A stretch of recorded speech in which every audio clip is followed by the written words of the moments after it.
So you have big companies and you have medium companies, you have small companies. I've always tried to stick around small companies. I'm gonna put my entire blood, sweat, and tears into it like you do. You can't double Google in a year. It's not gonna happen. But if you go to a smaller company and you trust the leader and you got to meet him, you see that your visions align, you can actually double, triple, quadruple that company. My second year in sales ever, I made $500,000 in commission. Wow.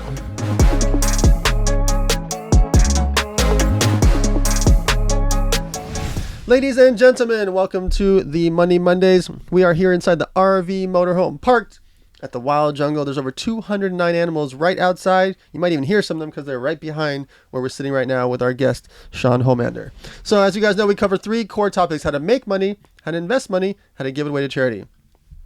Sean has built his career in the solar space, the door-to-door space. So we're going to talk about the make money side mostly, and a little bit about investing and why he's decided to take some of the capital from making money in door-to-door space, investing into different things. And then we'll talk about some other aspects of how you guys should be thinking about for yourselves. Maybe it's family members, friends, etc. Why you should be looking at making money here, placing it over here. Making money here, placing it over here. Because as you guys know, I'm very passionate about the investing side of the world, why you should be investing on a consistent basis over the course of time, small amounts of money into things that you can research, know, like, and trust. And so without further ado, Sean, you just flew all the way out here from Tampa, Florida. Give us the quick 2-minute bio so we can get straight to the money. Yeah, so I'm 24. I dropped out of college, went to college and just got down the wrong path. And so I dropped out, started doing sales in solar in New England. And, I did all right over there. I moved to California about 8 months in, and my second year in sales ever, I made $500,000 in commission. Wow. Yeah, I was 21 years old, so that was oh my God. that was really cool. And then I moved to Tampa. I was working with a company. Eventually, I split with the leader, started my own company. That was about 2.5, 3 years ago, and so we've been rolling ever since. Very cool. Mm-hmm. So in the solar space, real estate, door-to-door, roofing, HVAC, there's so many different options, like like alarms, There's a lot of different options in the door-to-door category. Why did you dive into the solar one when you could do other pest control, etc.? Mm-hmm. Yeah, there's a lot of good opportunities in door-to-door right now, but solar by far is the cash cow. I think it's the gold rush right now for solar. You think about the gold rush of real estate, the gold rush of gold. Right now, solar is the gold rush. Warren Buffett said the transfer of energy to renewable will be the largest transfer of wealth in history. Wow. Something like that. Yep. And so that's solar. We're at the spear front. We're at the forefront of that, and the sales reps are making the most margin on the solar sales.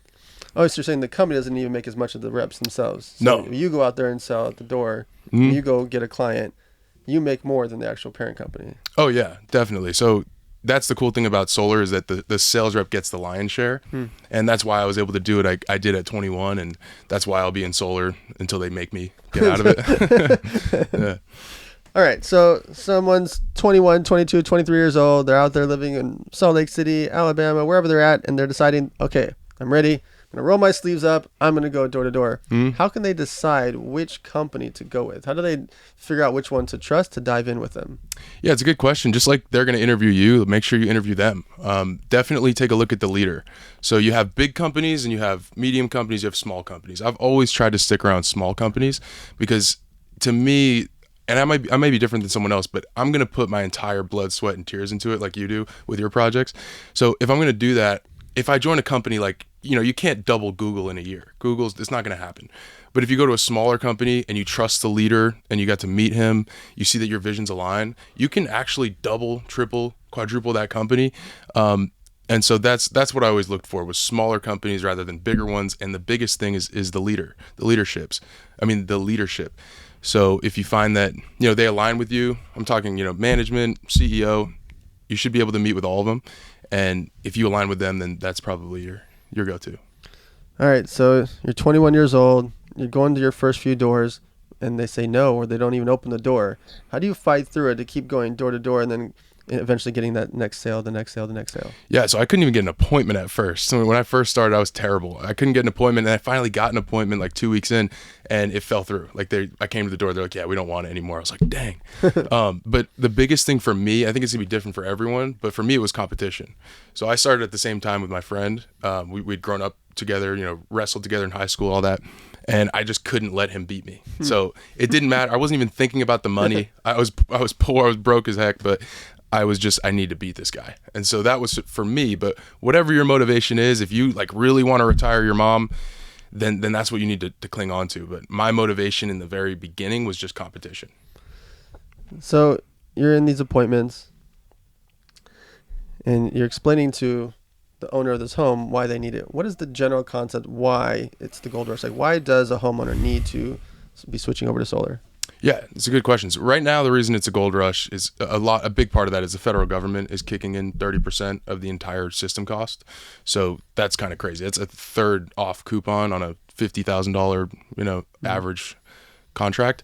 But the other thing is that people are realizing that, for the past 50, 60 years, however long they've been in their home, or, maybe 30, 40, their parents, they've all had a cost for electricity every single month. Every single one of us has a cost for electricity. It's just, and it constantly rises. They've never once gone down in price. Mm-hmm. And if you live let's say you live here at the ranch for 50 years, what will be your return on that investment at the end of 50 years? You don't want to know my bill. Yeah, I don't. I really don't. And I'm sorry to bring it up. But you're left with like just a stack of receipts, and that's it. Well, yesterday I saw my Amex $5,600 was yesterday, but I don't think we have more than one meter. Yeah. So let's just call 5,600 for general terms. Cause I literally just saw that yesterday, so that's why I know the number fresh. So times that by 12 months, so that's 72,000, or let's call it 70,000. Times how many years? 70. What do you mean? How many years do you think I'll live here? I'd say 50. So 70,000 times 50 years. That's $3.5 million. That's not counting inflation. So it's like, yeah, these bills double. Hi guys, the Wild Jungle is for sale. Swipe up right now, 26 acres. Yeah, we got to get you solar. We'll get you set up. No, I've met with the company. They're coming here. They're doing it. It took months though because of the size of the property. Mm-hmm. And we had to do like a commercial version. It wasn't like a residential version. But yeah, Jason Newby's been helping me with that here. He was part of one of the masterminds for years, and then it's a lot of paperwork. I signed a ton of documents recently, like 2 months ago. I signed stacks and stacks of documents, but because it's like you said, I didn't realize the long-term savings until you just said. Did you see all the numbers and stuff, or you're just like, yeah, just do it? No, I saw the numbers, but the numbers were insane. And it was mostly just like, I know I spent, let's call it $5,600 for the bill. Just getting that down by itself and then not having to pay for the stuff up front and amortize it over the course of time part was interesting to me.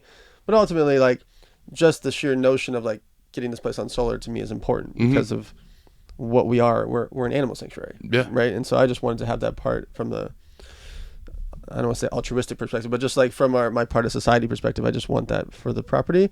But yeah, the money part of it was one part of motivation, but two, I just like solar in general. Sweet. Yeah. And I know Newbie, he's a good guy. So I'm happy you're going solar here. I have to. Not throwing money at Edison. Okay. So you're 21 years old and you're just crushing. You make $500,000 in commissions.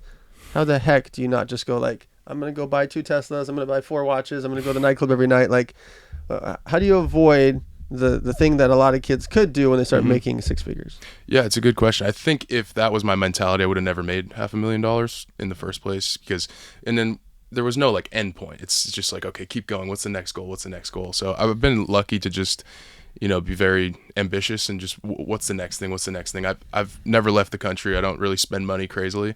I invest a lot of the money that I can. Obviously now I'm building a business, so everything goes back into the business. But yeah, I'm just always thinking about the long term.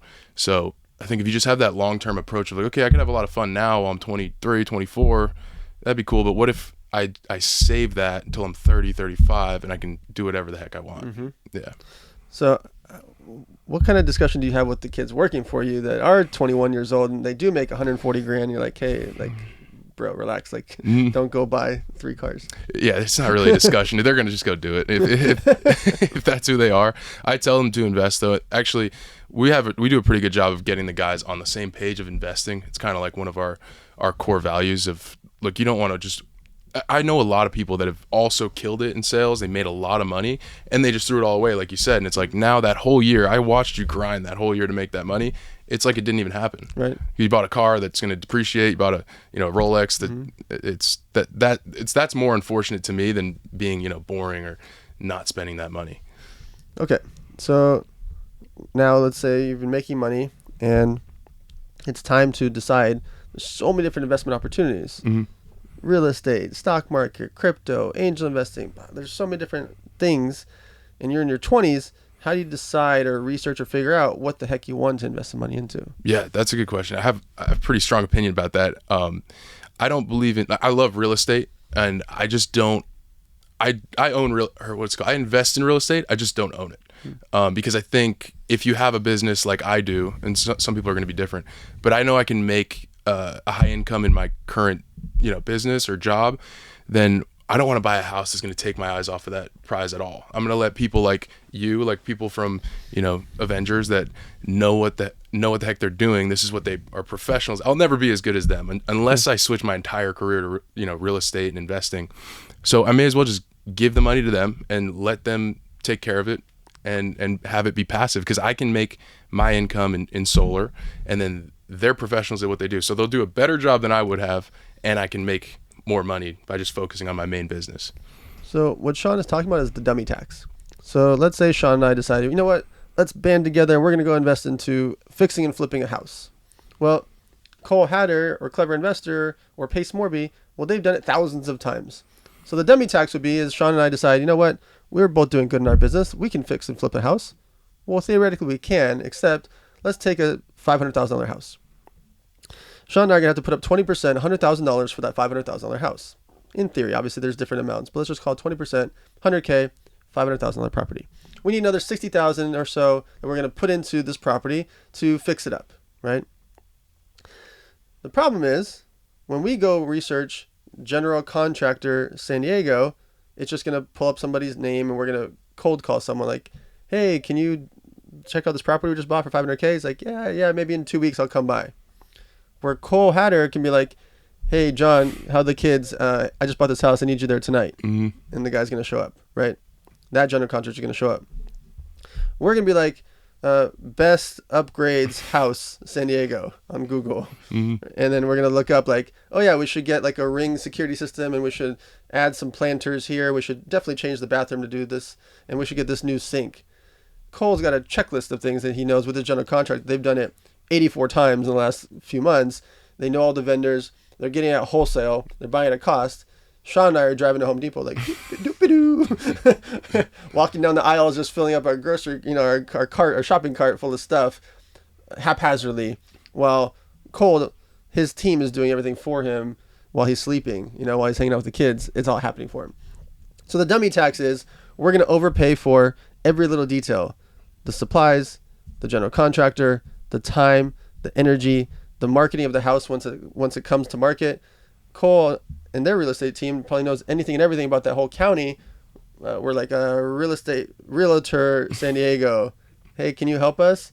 Like everything is going to take us time, energy, and we're paying the dummy tax. It's money, time, and energy. And so what Sean's referring to is if you can find someone that you trust or that you look up to, you can co-invest with them onto deals.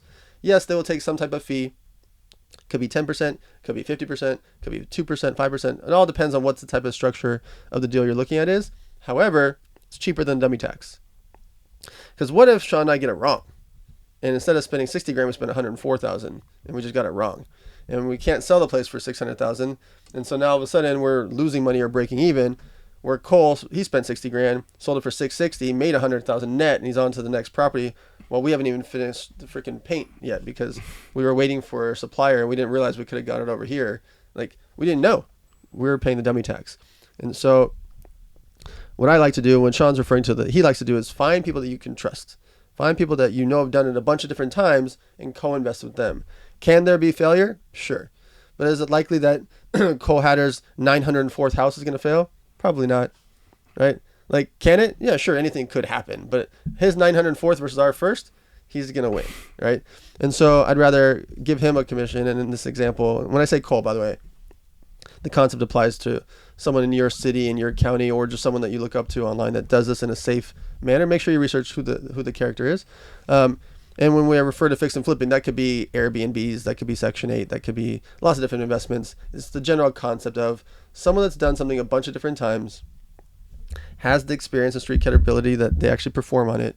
Co-investing with them, even if they make a fee on it, is safer than us trying to do it ourselves, trying to figure it out. What's also cool is, let's say we co-invested with Cole or Pace or Clever Investor, for example, and during those couple months of fixing and flipping that house, we get to learn a bit. We get to see, they actually didn't spend $60,000, they spent $52,400, and this is why they were so granular. Here's why they saved on the front door, because this was already there. Here's how they saved on the back, because this, like, we can learn about it. And so maybe one day we could try it out and do it on our own. But even then, I prefer focusing on my career the way Sean likes to perform, focus on his career, and just take the capital we're making from what we do best and then deploy that with people that we trust. Okay. So you found some things that you like to invest into. You now have your cash cow of like, okay, I'm going to put in the work. I'm going to put in the energy. What people don't seem to realize is the work that you put in, there is a max to it. It's based on your man hours, right? The amount of doors in this example of how many doors he can knock leads to how much sales he can do. He can start to replicate it by starting his own company and now having a team underneath him, and then he can make an override on the team beneath him. He can make them make a lot of money for themselves. But more important than all of that is taking that revenue and then splitting it up amongst different investments that can work far longer than he'll ever be doing door to door. So that when he's 53 years old, he's obviously not going to be knocking on doors, and he may not even be in the space. And solar might have already been maxed out, and 2 decades of people selling it. Maybe there's no more solar to be done because so many houses have been done. For example, he's got his investments from what happened from all the door to door. He invested in real estate. He invested in the stock market. He invested in cryptocurrency. He invested in companies, etc. All right, Sean. And so as you're building the company, how do you get those representatives, those guys that are working with you, how do you get them to want to know, like, and trust you to work with you versus other companies? Yeah, it's a good question. I think social media presence is good because they get to really see exactly what we do and exactly what I'm about before they join the company. There's never been a time in history that was really like that, unless you were, the most popular person in any industry and you're in the newspapers. Now you can go and you can just post and show exactly who you are. And that builds a lot of people feel like they're already, friends with you. They feel like they're already, working with you. If you can go out and provide some value on social media, and it's something that's going to help them in whatever they're doing right now, they'll spend, a few weeks, months, years maybe listening to you. And then when it comes time to maybe switch companies or switch opportunities, who do you think is going to be at the top of their list? Is someone that's been providing them value and is also giving them an opportunity. So that's a big way. Another big way is just the team we currently have is a really good, which we have to make sure it has a really good culture. So when people do walk in the door, they can sense that. So culture is not something you can really fake. So when they walk in and they see that culture and they see what we're about, then they're already ready to go. Yeah. So on the investing side, you've got these kids, you're guiding them on investing and explaining to them why they should be investing. You're investing yourself. Are you building the company to exit? Are you building the company because you are passionate about the space? Like, talk us through the mindset when you're building a company after going from being the one actually knocking on the doors. And are you still knocking on the doors, and will you continue to do that? Yeah, so my philosophy right now is, and it could change, but I think I'd like to hold on to it forever. I think that some of the most successful people just did the same thing for the longest amount of time. So that's my current philosophy. I want to build it in a way so it does have value, like real enterprise value. We'd like to expand throughout the country, do our own installations and, have a good back end team, maybe develop some software and just have good valuation. And then to your other question of, what was the other question? Would you still do it yourself? Oh, do I still knock doors? Yeah, I still knock doors for sure. It's been a lot less because our setters are getting us in a lot of houses, but I can't have someone do something that I'm not willing to do. So I still love knocking doors. To me, it's like a game. It's like a sport. If you love pickleball, you're like, let's get out there and let's play. That's me. And my opponent are the homeowners until we make friends. Yeah. It's the neighborhood. The neighborhood is like the opponent. I'm like, all right, let's get in here. Let's show people that I'm not like the last 10 people that came by. I'm different. I'm here to actually help you. I'm the one doing all the work in the area. So yeah, it's just a game to me. I still definitely knock doors. So in that moment when the door first opens, walk us through the first few seconds. What does that feel like? Yeah, the first few seconds is just all they're thinking is, how do I get this guy off my porch? Yeah. That's all that's going on in their mind. So the best salespeople are good at getting their mind off of that. So really just building curiosity of what you're doing there. If they know exactly why you're there right off the bat, you're not going to get very far. So I want to build curiosity. I want them to be curious of what is this guy doing. But if they know I'm just like the last 10 guys that came by, they're not going to listen to me. So you can sense it in their body language. They're very closed off, maybe a little bit upset, until you get that curiosity going, and then you can tell they're starting to be more active listening. They're nodding their head with you. They're asking you questions. That's how you know you've broken their preoccupation. So you got the appointment. You're sitting there at the couch or at the dining table with them, and now's the moment for the close. Mm-hmm. Walk us through that. Yeah, the close to me is a step in the process, but I think a lot of people think of it as like you're pushing them off a cliff. That should never be the mentality about closing, in my opinion.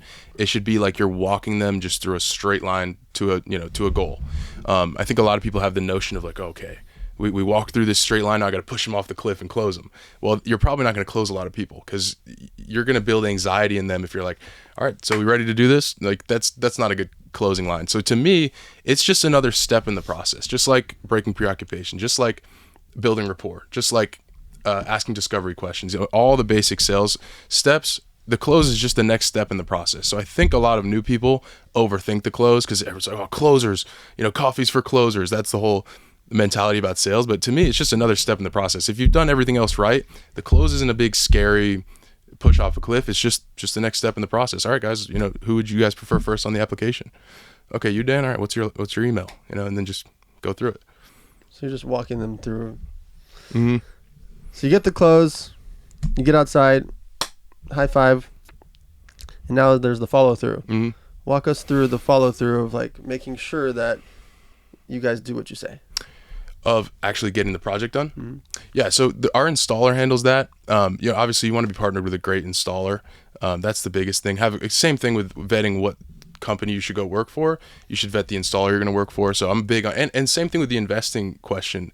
The biggest piece is trust, and to me, I can only build trust by knowing people. So I've invested a lot of money with you guys and the people you mentioned, Clever, all those guys, and it's because I know you guys and I've spent a lot of time around you guys, and we're like friends. So I know I can trust you. It's the same thing with picking an installer. That way, they're going to get the job done. For us, our job is more to keep the customer, happy and not, not feel like you fell off the face of the earth. Because cancellations are a thing in solar.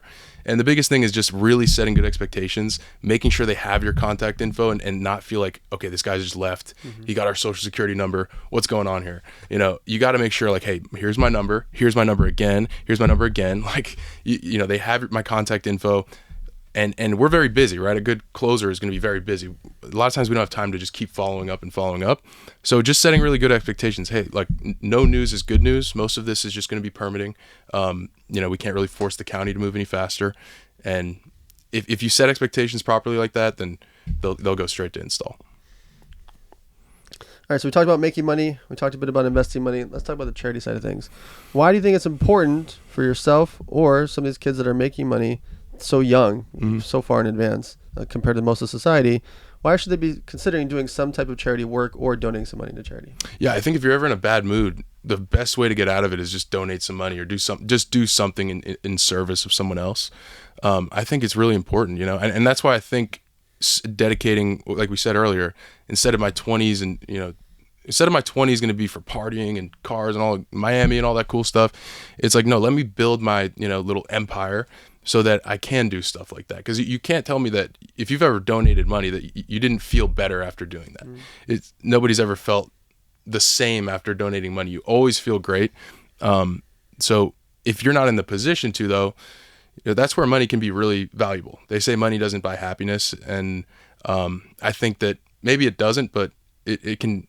It can definitely put you in a better mood. I think they actually did a study that it does buy happiness. It does buy happiness. Yeah. So I think we all knew it, right? But that's kind of the point of this podcast is we grew up thinking it's rude to talk about money or that money doesn't buy happiness. What people don't realize is if I pay for my mom being sick, that makes me happy. If I can pay for food for the animals outside, that makes me happy. If I can pay for someone's school, or if I can fund someone's life for their payroll, and that payroll then goes to their overhead, the overhead goes to their kids and their school, like that makes me happy. And so the concept money doesn't buy happiness. Yeah, me buying a watch or a car, that's fleeting. But me funding something that, like I said, payroll for someone, that buys happiness. Me funding someone medically for their bills, groceries, going to restaurants, going on trips, travel, paying the electricity, like that, those things, the functionality of money makes me happy. And so I think that people have taken it out of context the same way they talk about like it's rude to talk about money. Those things are what this podcast is for, is that let's be blunt about this. The reason that our society has so much financial drama and problems in our entire country is over $1 trillion in debt and growing, is we grew up thinking it's rude to talk about money. And it's insane. It's ridiculous. We have to talk about money. And we need people to want money as a goal for the money doesn't buy happiness part. We need people to want to earn money as a goal because we need people in our society to have more money. Because inflation is very real. And if people just are constantly frustrated or financially stressed out or getting divorced over financial stresses or having problems and arguments over finances all the time, they need to make more money and they need to invest. And it can't be rude to talk about that. There's nothing shy about it. I'd much rather have those blunt discussions. Yeah, I agree. I think it needs to be a fundamental part of just how we grow up. We learn how to tie our shoes. We learn how to brush our teeth. I think we need to learn how to, earn more money. Yeah, balance a checkbook and just earn more money. Learn how to make money work for you. If we all did that, a lot of people have the scarcity mentality of, well, we can't all be rich. It's like, no, if we all strove to be a little richer, this society would be a lot better, believe it or not. But yeah, I think that the number one cause of, divorce, number one cause of stress, I think it's financial. So if you can just solve that, take 5 or 10 years out of your life, however long it takes, and just solve that problem, the next 4, 5, 6, 7 decades you're going to live is going to be a lot better than if you hadn't done that. Yeah. All right. I'm going to ask you a question that I ask most of the guests. I've never gotten the same answer. And since you're younger, I think you're going to be the youngest that I've asked this question to. One day when you have children, assuming that you have children, and let's say you go off and build this company, the solar business, to be worth hundreds of millions of dollars, what percentage of Sean's net worth do you leave to those future children? Wow, that's a good question. Yeah, I am hoping to have kids one day. What percentage? I would say what came to my head was maybe 20%. 20%, and the rest just goes to, charity. I think that sounds right. What about you? So it's interesting because first of all, this is the first time answering it while actually having a child for the first time. Yeah. I want to leave an amount that's paid forever to Ariana in this example for my daughter. That's paid to her forever on monthly payments, not in one lump sum. The problem for people with one lump sum is it jades them on how reality of life is, but also the way she's going to grow up. It's going to be hard for her to have a normal life, right? Because she's going to be on podcasts and on stages and learning about investing from the age of 3 weeks. 3 weeks old. And so I would want for her is that she doesn't even need my capital. I want her to have access to it, and I want to be able to make her smart enough that I trust her enough to have all of it. In my dream world, she gets 100% of it, because the theory behind let's say 20% and 80% of charity is that we fundamentally know, or Sean knows better, where that 80% of charity money should go. Well, if I can get Ariana to be so smart and so well versed in charity, why can't I give her all of it and she can deploy it to charity, and I could trust in her enough to do that, right? And so I've thought about this because I asked this question so many times, my own version, but I've never done it once the child was actually born. I think the main thing behind it is, my theory is I'd love to leave 100% of it, and she's the steward of capital. And when I say 100%, I would then have, hey, I would like it to go to homelessness, some part to homelessness, some part to animals, some part to kids, blah, blah, blah. Like I would like to guide some of it, but ultimately, if I can build up her brain and her network and the team around her, why can't they have all of it? Yeah, actually, I think that's a really good idea. That way it's not just like given to one foundation. She's actually like creating the projects and figuring out exactly where to put it. Like within the homelessness problem, she's like figuring out where exactly to put that money. I think that's a good idea. So I don't have a clear answer of the fact that 0% is the one theory because she won't need it. Mm-hmm. And because I'm helping her build her businesses, and she'll Mm-hmm. probably start her own candle company next month for all I know. Like, she's going to have businesses and career from that perspective. So theoretically she won't even need it. On the other side, 100% because I want to be able to trust in her to deploy it. And maybe there's a second child, who knows at the time. But every answer has been different. Mm-hmm. And some people say 0. Obviously, Shaquille O'Neal says, he says 0 unless you have X amount of degrees. Mm. Some people say 0 just because they're like, no, 0. I want you to. And other people just say 100% because they're just like, hey, it's my kid. I don't care if I spoil them, or I don't care if they're, I give them all the money. And other people have different reasons for different math and percentages and things like that. I think the main thing in general is the stipulations of how it's handled. Mm-hmm. If you hand any human $10 million or $100 million or any millions of dollars in one lump sum, there has to be some stipulations in place of how that's executed, because otherwise we've watched what happens with the lottery of someone getting this huge amount of money and they typically go broke. Really messes them up, yeah. We watched a lot of football players go broke within 5 years of leaving the league when they've got tens of millions of dollars. So just having any one lump sum without the knowledge, expertise, or team around them can lead to problems. But I think that with the guests we've had here on Money Mondays and the guests we've had on stages where I've asked this question, I think the overarching thing is deciding for yourself what makes sense for you. Mm-hmm. And there is no wrong answer. Whether it's 100%, 0%, or anything in between, that is a completely personal decision. I just think that the butterfly effect is way different than ever in history, because humans are wealthier now than ever in history, right? When we grew up, there was nobody's parents that had $80 million, right? Some people had some money or might be rich, but it wasn't like there was whole communities of $5, $10, $20, $30 million houses. Now it's normal in like 200 different communities in our country that people just all live in $8 million houses like it's normal, right? And so money is on a whole different level now, far greater than ever before, and it's getting bigger and bigger and bigger. There's just trillions and trillions of dollars of new wealth. And so now I think that it's really important for people to really think about this of like, what am I going to leave to my children? Because when the baby boomers pass away and they pass on tens of trillions of dollars to guys our age, and like, what happens? What would happen if you got handed $20 million? Right? Like, that's crazy. I mean, my parents aren't rich. Your parents probably aren't rich, but like, it's like it's a thing that nowadays it is happening in our society. It is something for people to think about. Okay, Sean, where can people find you on social media? Tell us about the company if people want to apply to work there, if they want to refer friends and things like that. Yeah, the best place to find me is Instagram at Sean Holmander. We run a killer small sales team in Tampa, Florida, where we're taking applications for that team. So you can, fly, what's it called? Lodging is covered, all that stuff. But yeah, apply to be on the team. We're a small team of killers, so you have to be, perfect personality and culture fit. But, we can promise you an interview. And I'm on YouTube, TikTok, pretty much everywhere. Awesome. All right, guys, as you know, the Money Mondays, our one request is that you just share, like, comment, subscribe, all those things, because it helps us with the rankings. Right now, we're number 69 in the whole world. We're number 2 and number 4 in the entrepreneur category and business category. And that's all thanks to you guys. So if you can share it on Instagram stories, tweet it, Facebook it, LinkedIn, etc., just sharing the podcast, whether it's specific highlight clips that you see of Sean and myself, or a link to the overarching podcast clip for iTunes or YouTube.